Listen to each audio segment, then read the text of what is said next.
urakoze.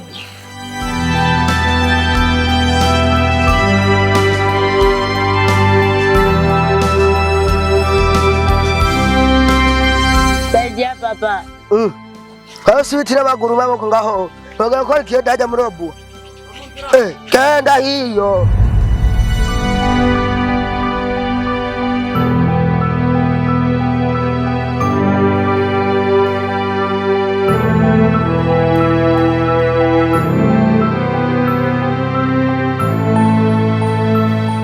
Saidia papa. What?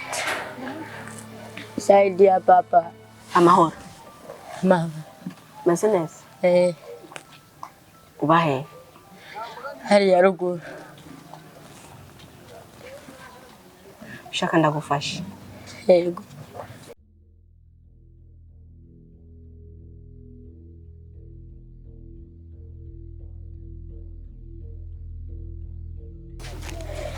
Urakoze cyane. Ni byiza kuza turafasha. Yego. Hamanda kwishimiye cyane. Urakoze. Yego. Saba urakoze.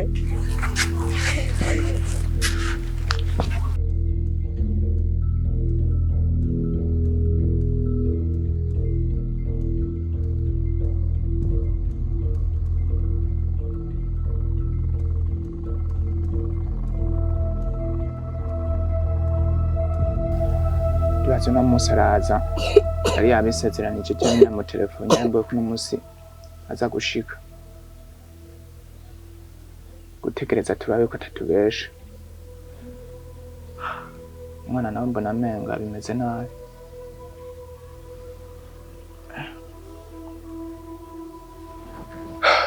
ubuzima ko ari bugeze habi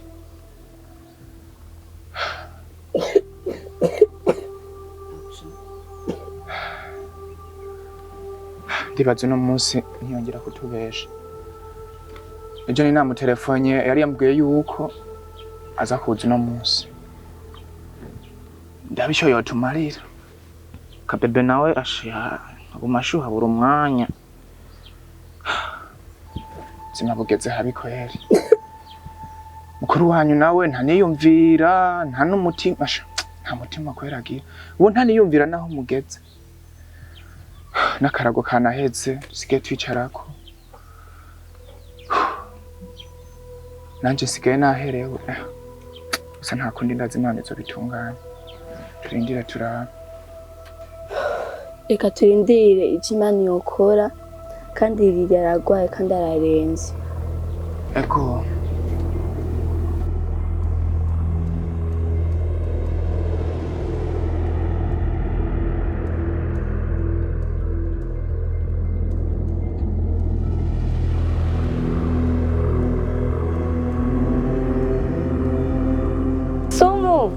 Wow. Salamu alaikum. Walaikum. Na siku nyingi. Sana. Sumu washitse. Karibu. Karibu kabisa. Urambona? Ndakubona kabisa. Nkukumbura. Ndabakumbura nanje. Ntauragera igihe nkabakumbura. Twese turakumburana. Naza namwe mwaye munkumbuye. Cyane gose gusa urazi ko nina nakurondeye hariho ikibazo. Nakubwiye ko mutoyi wawe agwaye. Kandi amerewe nabi gose urabona n'ubu katameze neza. Kandi kuva mbere hose nije nagumye ndabitaho kira kitu cyose. Ni jewe. Kuva ni nawe ujya munsi ndakurondeye uze kubaraba. Kugirango urabe ikintu bobamarira nkuko nyine arabavukanyi bawe. Ndakurondera urungika amafaranga yo kuvuza umwana. Gusa uvuga ngo uzoza kubaraba byo munsi urasiba ntiwaza. Gusa nibaza yuko ubu bica bitungana kushitse kuhiyegereye kwe. Ngize ndakubwira. Tutazurabaza je na amafaranga afise. Wowe umuntu mubonamwe amahera. Je na amahera nshurasha. So nibaze yuko ibi uri kubivuga batoyi bawe bumva tukwiyagira je nawe turi babiri kuko nije dukuze sibyo.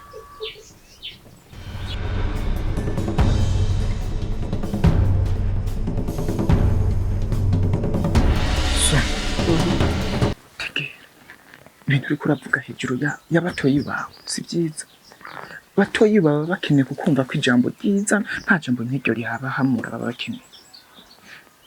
Tekereza, ni batoyi bawe bakeneye ko ikintu kiza kuri wewe. Shut up. Ugomba iki mu bisanzwe? N'amahera afise. Reka wibaza ko ari igenda yacura. Ndafise imashini icura amahera. Soma, ndazi yuko wewe ufise amafaranga. Ndazi yuko mu muji wewe uzwi. Mugabo ivyo cyo bigenda uko yuko batoyi bawe ubibagirwa, ukibagirwa n'umuvyeyi wawe yakwibarutse.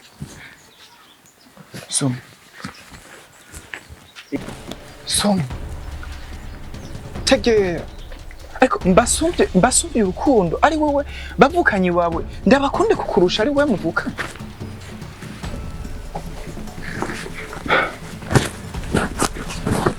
Somo.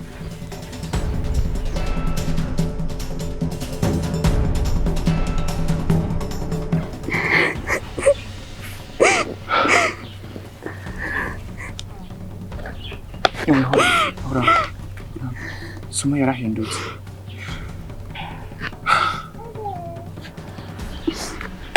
Gusa ndazi Imana izobitunganya. Imana irabibona. Mutoyi wawe yavutse kugira ngo abeho. Yavutse kugira ngo ave ku isi ataragera.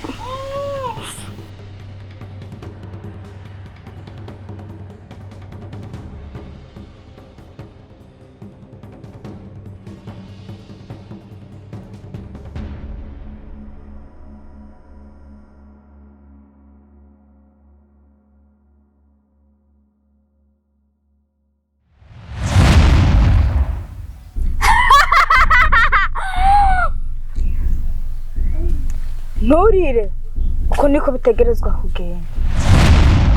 Yanyishuriye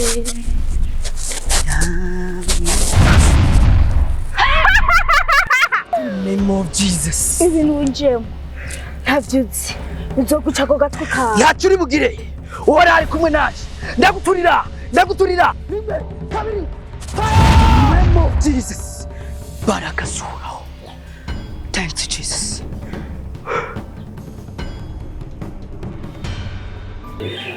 Hama pastori narumvise amakuru yuko ungeneye nashitse kandi nihanganire kuba naratevye wari wamugenzoze kwa gatandatu nkabanje ubunyene unihanganire kweli. Okay. Yego. Bo nizo ndagukeneye cyane kandi ibintu ndagukeneye ko ni ibintu bikomesha ko tuvugana kuri uno munsi cyane ni ibintu bikuraba wewe kandi nakubwira yuko sinje naguhamagaje ngaha ahubwo navuga ko ari Imana yaguhamagaje ngaha. Ya kuko ibintu ngomba ndakubwire si ibintu niyumviriye cyangwa si ibintu biri mu bwenge bwanje, no, ni message yaje mu ijuru. Hanyuma ndabona urugamba runini ruri imbere yawe kandi urugamba ugiye kurwana ntabwo ari urugamba rworoshe, ariko urarema kuko ntuzorugwana uri wenyine, uzoba uri kumwe n'imbaraga z'Imana. Hanyuma baby, ikintu ngomba ndakubwira ni iki. Sinzi ko mu buzima wari umaze iminsi ubagiga cy'Imana yuko barigera aho ijwi ry'Imana riguhamagara. Koko nivyo ndamaze kumva ijwi ry'Imana. Igihe ubyumva wakoze iki cyangwa ryakubwiye iki?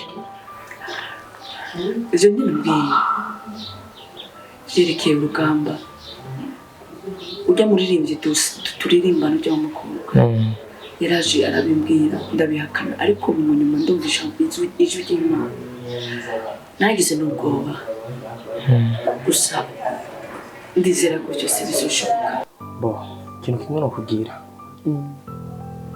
urugamba ugiye kurwana nabwo urugamba rukomeye cyane kandi uzakwirinde ibintu bitatu ngomba ndakubwire. Igihe cyose uzoba uri mu ntambara uzagerageze ukore icyo wumva mu makubariye kuko intambara ugiye kurwana nayo ijambo ry'Imana yavuga ati abo turwana nabo ntabwo ari inyama n'amaraso ariko ni imyuka mibi yo mu kirere. Bisigura iki rero? Iyo myuka yo mu kirere niyo ushobora kurwana nayo mu gihe utari kurarongorwa n'ijwi rya mwema. Uzakwirinde gukora ibinyuranye n'ivyo mwema akubwiye. Ikigira kabiri, uzaba umuntu w'amasengesho cyane kuko udasenze uzosindwa. Ikigira gatatu, uzaba umuntu unosoza ijambo cyane cyane cyane. Ufite uzobura umubiri umwanya wose munini uzoba ari umwanya wo gusoma ijambo kuko urugamba uzobura uko uragwana ntabwo ari rw'amangumi no. Urugamba uzobura uko uragwana ntabwo ni urugamba ruzotuma ibyo watura ijambo wize. Hanyuma reka ndakubwira no majambo kugira ngo tujye dusenga. Ntuwisuzugure. Birashobora gushika kuri iyo mvira wayi gute Imana ishobora guhamagara njyewe mu bantu buzuye mu ishingiro ryose. Birashobora gushika ukaba uri gukunda kwibaza none cyangwa uno mwanya uri kuribaza none gute Imana ishobora kuntoranya njyewe igasiga bajya bandi bose dusengana mu ishengero bajya biboneka kumenga ibintu by'Imana barabizi cyane ngo bajya biboneka kumenga ngo nivyo bihangange nibo wakomeye ariko si uko bimeze. Mu bintu by'Imana Imana nabwihamagara abakomeye ahubwo ikomeza abo yahamagaye. Rero Imana we yaraguhamagaye kera hasigaye yuko ugikomeza. Biza ndakubwira bete gira ndakubwira no majambo tujye dusenga Imana. Ijambo ry'Imana riratubwira ati hariya mu Bacamanza igice cya 6 umurongo wa 13 kumanuka inkuru za Gideyoni hamwe n'Abamidiyani. Ijambo ry'Imana riratubwira yuko Gideyoni mu gihugu yaravusemo none umuryango w'iwabo bari abantu umuryango we bari babakinyi cyane ampisi mu gihugu cyabo bari babagaye cyane. Ariko Gideyoni yari umwana akunda ibintu by'Imana cyane, yari umwana agororokera Imana. Hanyuma igihe kirashika Abanyisirayeli bamaze kuva ku Mana Imana ikibateza mu maboko y'Abamidiyani. Abamisirayeli bafatwa n'Abamidiyani. Abamidiyani barabajana babakoze ivyo bagonga. Ariko Imana imaze kubona yuko Abamisirayeli bari mu bibazo kuko Imana yarabakunda cyane Abanyisirayeli, Imana ikivuga ati igihano nabahe kirarangiye reka dungike uzoja kubatabara. Mu gihugu cy'Abisirayeli hanyuzemo abantu benshi cyane bakomeye b'ibihangange, ariko Imana yarico ndayikundira mu gutoranya cyangwa mu guhamagara umuntu niraba comportement z'umuntu cyangwa niraba umubereho y'umuntu. Irabujya afise umutima wo kwigororokera, irabujya afise umutima wo gukunda ivy'Imana, wo gukunda afise inyota yo gukorera Imana. Niwe Imana ihamagara.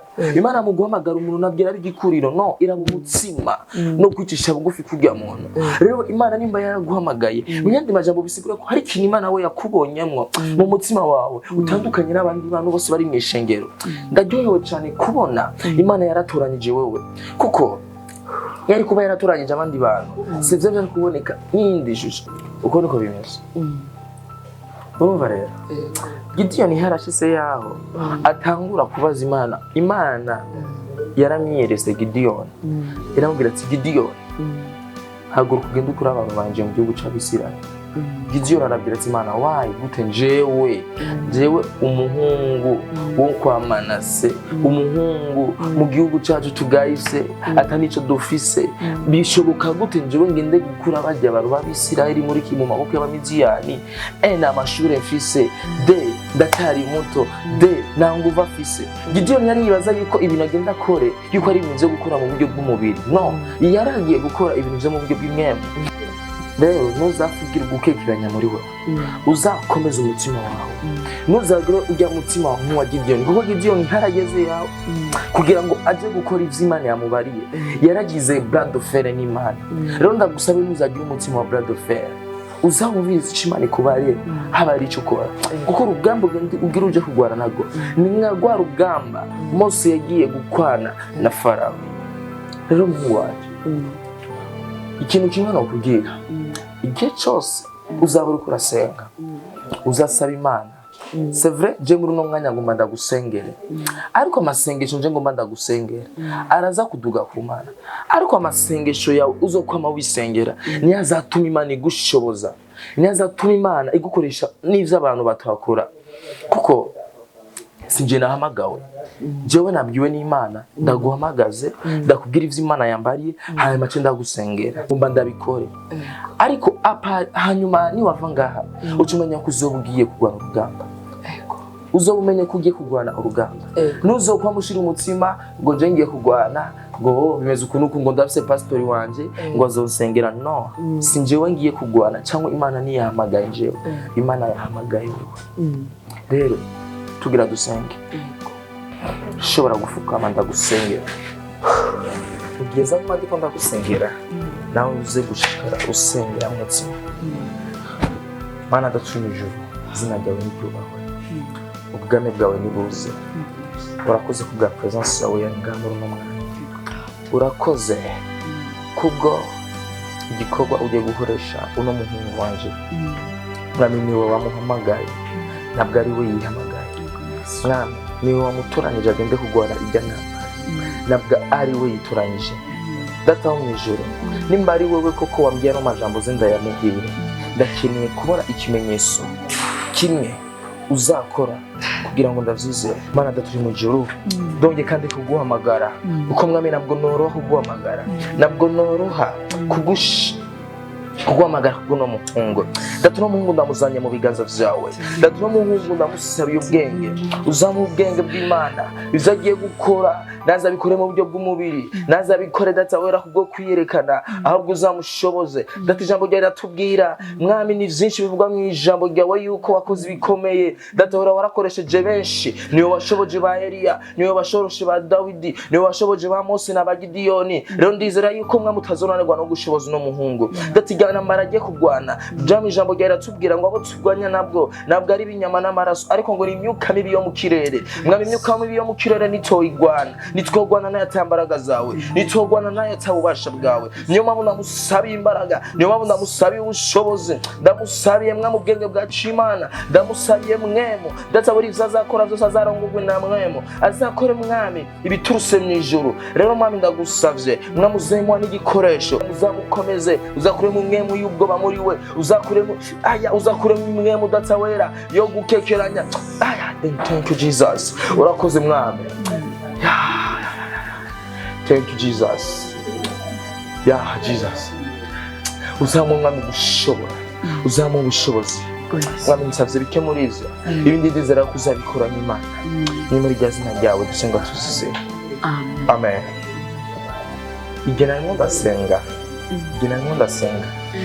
hariyo abantu batatu nabonye baza kuri we ugerageje kubaraba mu maso y'umubiri babona kumengo n'abantu beza ariko Imana yambwiye ati nuzabaye ikibanza muri wewe kuko bazuba bajwe no kuguca intege bazuba bazanwe no kukwereka kumengo ivyo urimwo ko atari vyo ico uzakora we uzabaha amatwi wumviriza izo bakubwira hanyuma ugende usenge nuzakora ivyo bakubari uzavyumvirize gusa hanyuma ugende usiguza Imana ivyo ari vyo mugabo ico no gusaba abantu nuzabahe ikibanza muri wowe kandi ntihagire n'umunsi n'umwe uzagira wumviriza izo abantu bariko baravuga kuko urugamba nkuru umuhungu wanje rurimo ibigeragezo vyinshi cyane rurimo inamba nyinshi cyane uzabona byinshi bikubako ariko ntuzahave wibagira ko ari Imana yaguhamagaye nuzabivanye n'ivyo ugiye guhura navyo kuko ibintu mbona biri imbere yawe ni vyinshi cyane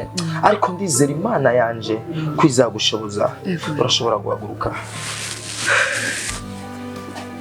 ndagushimiye cyane kandi ndizera ko byose bizoshoboka kuko ndibuka icyo Imana ryambwiye ati ntukekeranye ndi kumwe nawe byose birashoboka ndazi ko byose bizoshoboka pastor kandi icemeza ko bizoshoboka nuko ari intambara nagwanye kugira nshike hano kandi nawe niko warawe yakoze ndagushimiye ndakurenze bambwa mbizozi z'imitwe hanyuma nibagire ko namusi dufite amakuru ari muri eglise kuko maze iminsi usiba cyane ndazakubuza zo bintu urabigabanya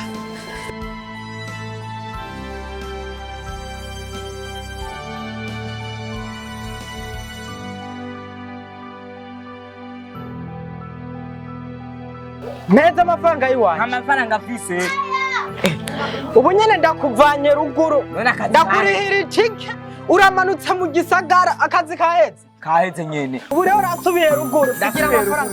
Sigira amahera yiwanyu. Nayafise. Ubu rero gira uboneka hano wari. None ugira uboneka ko ntiwariwe nawe. Mpereza amafaranga yawe. Amafaranga afise. Baca umugani mu Kirundi ati dutazura abatsi. None uri Je mpereza amafaranga. Amafaranga yiwanyu. Amafaranga yiwanyu. Cyakuboneka ko ntiwari. Nabyo gira uboneka hano wari. Amafaranga yiwanyu. Cyakuboneka ko ntiwari. Amafaranga yiwanyu. Cyakuboneka ko ntiwari. Amafaranga.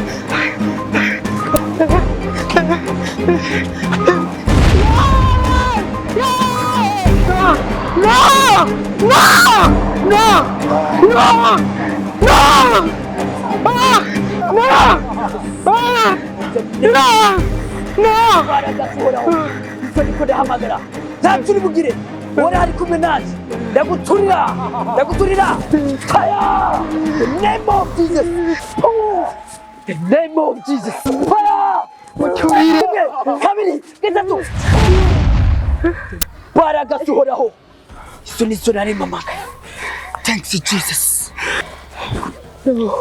ntugire ingorane byose bigiye kuzorangira None wowe urinde basi.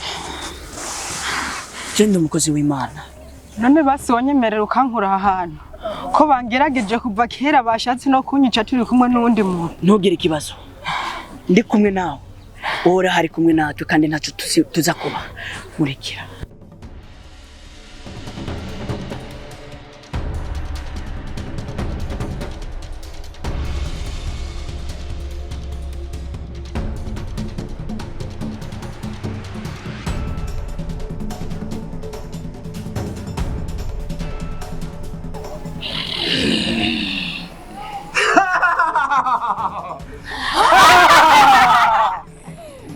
ikibazo gihari rero. bavyeyi ndabubaha cyane ndi musi yanyu ariko hari agahungu agapeti kwisi gakomeye gafise ububasha bwishi sinzi rero ngaha kintu mwokora nka mwebwe muri abavyeyi.